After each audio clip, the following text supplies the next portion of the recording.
صوفی مرشد یا گرو مریدوں کی تربیت پتہ ہے کیسے کرتا ہے؟ وہ ان کے جسم کی بھوک کو مٹانے کا پورا بندوبست کرتا ہے۔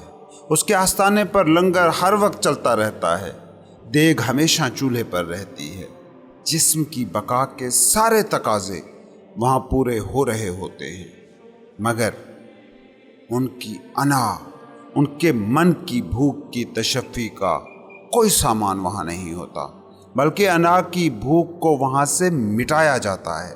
مرشد کی بس ایک ہی کوشش ہوتی ہے کہ مریدوں کے جسم کی ساری ضرورتیں تو پوری ہوں، مگر ان کا من، ان کا اندر، ان کا باطن خالی رہے، خواہشوں، نفرتوں، غصے اور لالچ کی وہاں کوئی جگہ نہ رہے، کیونکہ انہی جذبات پر انا پلتی ہے، اور صوفی اسی انا کو ہی کمزور کرتا ہے۔ دوسری طرف ہو تم کہ جو انا کی خواہشوں کی تکمیل میں اس جسم کو موت کے منہ تک لے جاتے ہو۔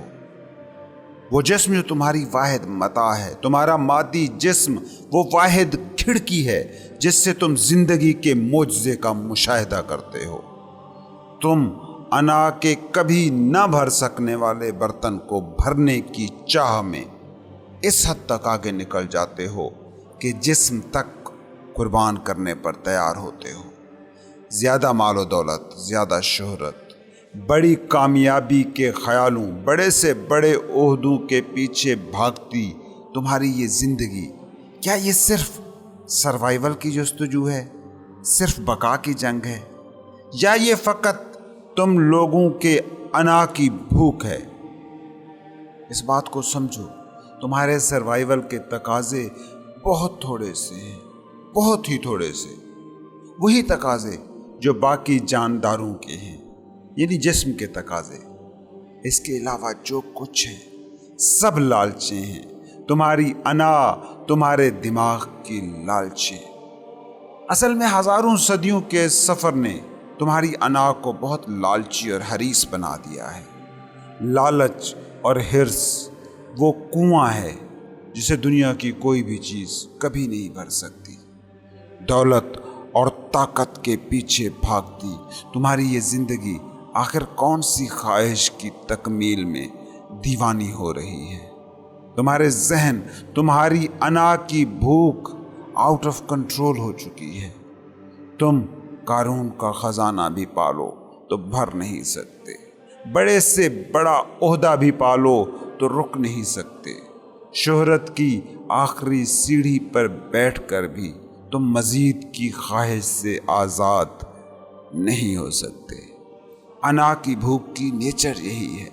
انا کی بھوک وہ روگ ہے جو اس وقت تک کسی کینسر کی طرح پھیلتی رہتی ہے جب تک یہ اپنے میزبان کے وجود کو نگل نہ لے۔ ایگزسٹنس کا، ہونے کا حقیقی لطف چاہتے ہو تو باطن کو ہر خواہش، ہر لالچ، ہر ہوس سے آزاد کر دو۔ تمہارا من مکمل طور پر خالی ہو جائے۔ ہاں، جسم کے جو بنیادی ترین تقاضے ہیں انہیں ضرور پورا کرو۔ بھوک پیاس سمیت جبلت کے جتنے تقاضے ہیں وہ جسم کے تقاضے ہیں۔ اس کے علاوہ جو خواہشیں، حسرتیں اور حرص و ہوس کے پھندے ہیں وہ انا کی بھوک ہے۔ اپنا باطن ان پھندوں سے آزاد کر لو، مکمل طور پر ایمٹی ہو جاؤ، کیونکہ جب جسم بھرا ہو اور باطن خالی ہو تو یہی حالت صوفیانہ حالت کہلاتی ہے۔ مگر انسانوں کے ساتھ الٹا ہوا ہے۔ تم سب انا کی لالچوں سے باطن کو بھر لیتے ہو۔ تمہاری زندگی بس اسی ایک کوشش کی دیمک چاٹ جاتی ہے کہ تمہاری خواہشیں، لالچیں پوری ہو جائیں۔ نتیجہ کیا نکلتا ہے؟ نتیجہ یہ نکلتا ہے کہ دھیرے دھیرے تمہارا جسم تمہاری خواہشوں کا بے جا بوجھ اٹھا اٹھا کر تھک جاتا ہے اور بغاوت کر دیتا ہے۔ یہ کینسر، یہ بی پی، یہ دل کے دورے، یہ سب جسم کی بغاوتیں ہیں۔ جب تک جسم جوان رہتا ہے وہ یہ بوجھ برداشت کرتا رہتا ہے، مگر جوں جوں عمر بڑھتی ہے تو جسم اپنی بقا کے تقاضے نبھانے کے لیے بیماریوں کا اتنا بوجھ تمہارے سامنے رکھ دیتا ہے کہ انا کی خواہشوں میں تمہاری کوئی دلچسپی تک نہیں رہتی۔ پتہ ہے جسم کا جو یہ میکینزم ہے یہ بالکل اس عورت کی طرح ہے جسے شوہر توجہ نہ دے تو وہ بیمار رہ رہ کر اپنی طرف توجہ دلاتی ہے۔ جب تم اپنی روح سے بے غرض ہو جاتے ہو، خود کو انا کا غلام بنا لیتے ہو اور انائی تقاضوں کے نبھانے میں جسم کو بھی نظر انداز کرنا شروع کر دیتے ہو تو جسم اس کا حل نکالتا ہے بیماریاں پالنے کی شکل میں، اور یوں وہ زوال کی گھاٹیوں میں گرتا چلا جاتا ہے، کمزور ہوتا جاتا ہے، سکڑتا جاتا ہے۔ غور سے دیکھو تمہیں صاف نظر آئے گا کہ جس کی انا بہت موٹی ہوتی ہے، بہت طاقتور، اتنی لالچی کہ پوری دنیا بھی اس میں سمو دیں تو اس کی لالچ کا پیٹ نہ بھرے، ایسے انسان کا جسم بغاوت کر دیتا ہے اور کمزور ہونا شروع ہو جاتا ہے۔ انا کی خواہشوں کا بوجھ نہیں اتارو گے تو تم زندگی کے معجزے سے ہم کلام ہوئے بغیر قبر کی طرف گھسٹتے رہو گے۔ اسی لیے صوفیوں کی تربیت گاہیں اسی اصول پر قائم ہوتی ہیں کہ باطن تو ہو خالی، جسم بھرا ہوا۔ یاد رکھو انسان کو برتن کی طرح ہونا چاہیے جس کی دیواریں ہوں مضبوط، پیندہ ہو مضبوط، ہتھی ہو مضبوط، مگر وہ اندر سے مکمل خالی ہو۔ اسی صورت میں ہی تم اپنی ہستی سے لطف لے سکو گے۔ سوچو نا، تم کس چیز کو برتن کہتے ہو؟ ان دیواروں کو یا اس کے اندر موجود سپیس کو، خالی پن کو، ایمپٹینس کو؟ تم سے غلطی پتہ ہے کیا ہوئی ہے؟ تم سے غلطی یہ ہوئی ہے کہ تم نے برتن کی دیواروں کو برتن سمجھ لیا ہے، مگر یہ نہیں دیکھا کہ برتن اسی وقت ہی یوزفل ہوتا ہے جب تک اس میں کچھ رکھنے، کچھ بھرنے کی گنجائش ہو۔ برتن کا خالی پن، اس میں موجود سپیس، اس میں موجود ایمپٹینس اسے مفید بناتی ہے۔ ٹھیک برتن کی طرح تمہارا یہ جسم، یہ باڈی برتن کی دیوار ہے۔ ان دیواروں کو سالم ہونا چاہیے، ان دیواروں کو مضبوط ہونا چاہیے، ان دیواروں کو پائیدار ہونا چاہیے، مگر اس میں موجود تمہارا باطن اس کو مکمل طور پر ایمپٹی ہونا چاہیے تاکہ تم زندگی کے منو سلوا سے اسے بھر سکو۔ اگر اس میں خواہشوں کے کاٹ کباڑ کو اتنا بھر لو گے کہ اس برتن کی دیوار ٹوٹنے والی ہو جائے تو نہ تمہارا جسم ہیلدی رہے گا، نہ تمہارے لائف ایکسپیرینسز، زندگی کے تجربے کو دل خوش کن کہا جائے گا۔ تمہارے جسم کی ساری ویلیو تمہارے باطن میں موجود سپیس، ایمپٹینس، گنجائش سے جڑی ہے، جیسے برتن کی ساری ویلیو اس میں موجود سپیس سے جڑی ہوتی ہے۔ باطن خالی نہیں ہے تو پھر برتن کی کوئی ویلیو نہیں ہے، اور باطن اگر کاٹ کباڑ سے بھرا ہے تو بھی اس برتن کی کوئی ویلیو نہیں ہے۔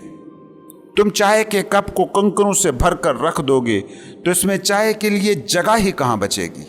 برتن کی دیواریں کس کام کی ہوں گی اگر اس کے اندر خالی جگہ نہ ہو، گنجائش نہ ہو، سپیس نہ ہو؟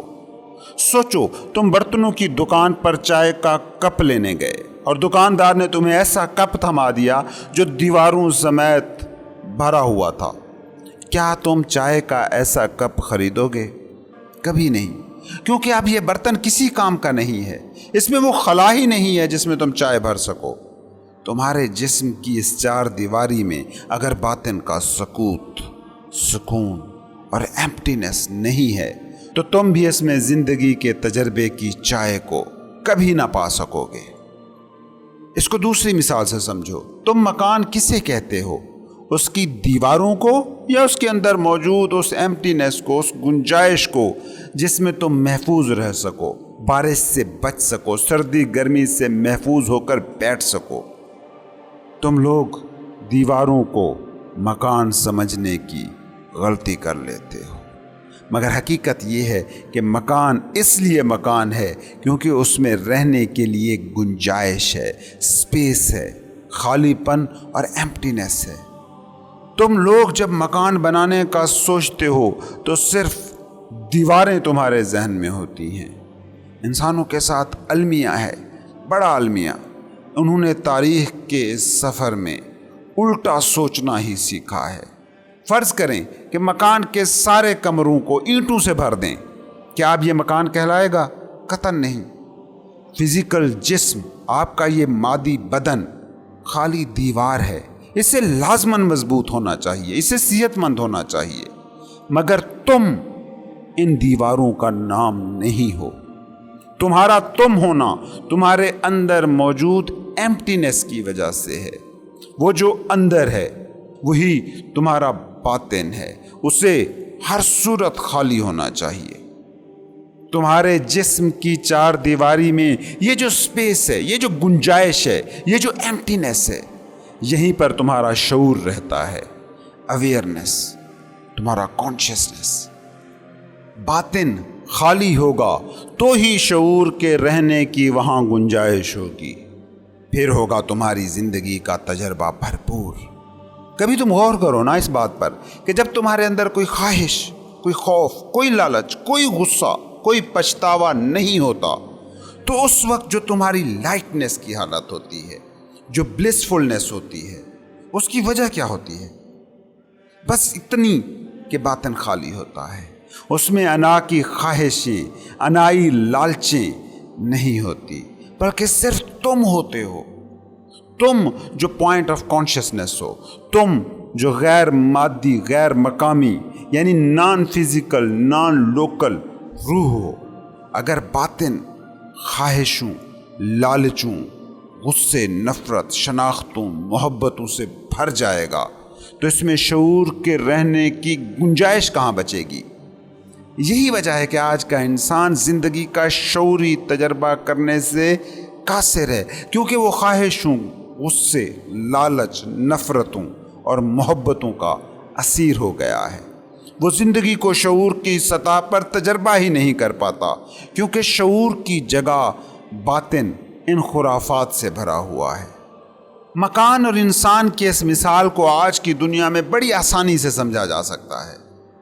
لوگوں نے اپنے گھروں کو سامانوں سے اتنا بھر لیا ہے کہ خود ان کے اپنے رہنے کی جگہ نہیں ہے۔ مکان کا مالک مکان میں اپنے لیے جگہ نہیں پا رہا۔ بھئی مکان کا کمرہ تو اتنا ہی ہے، اس میں یہ سامان رکھو گے یا خود کو؟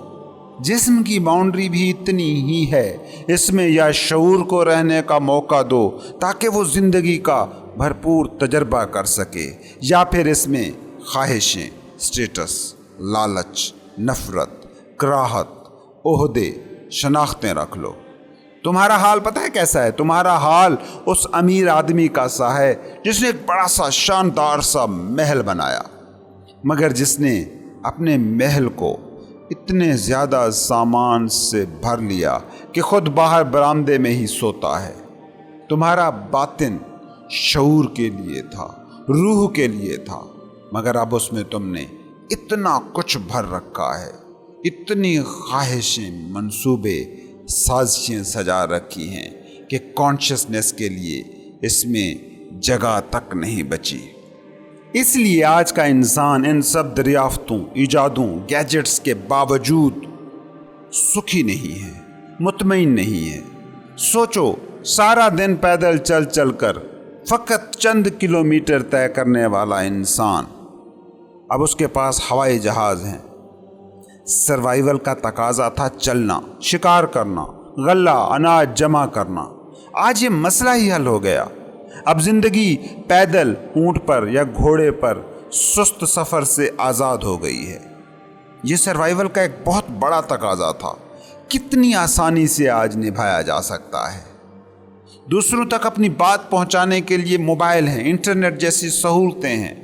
اب مشنری قافلوں کو روانہ کرنے اور کتاب کی ہر کاپی کو ہاتھ سے لکھ کر عمریں گنوانے کی ضرورت ہی نہیں رہی۔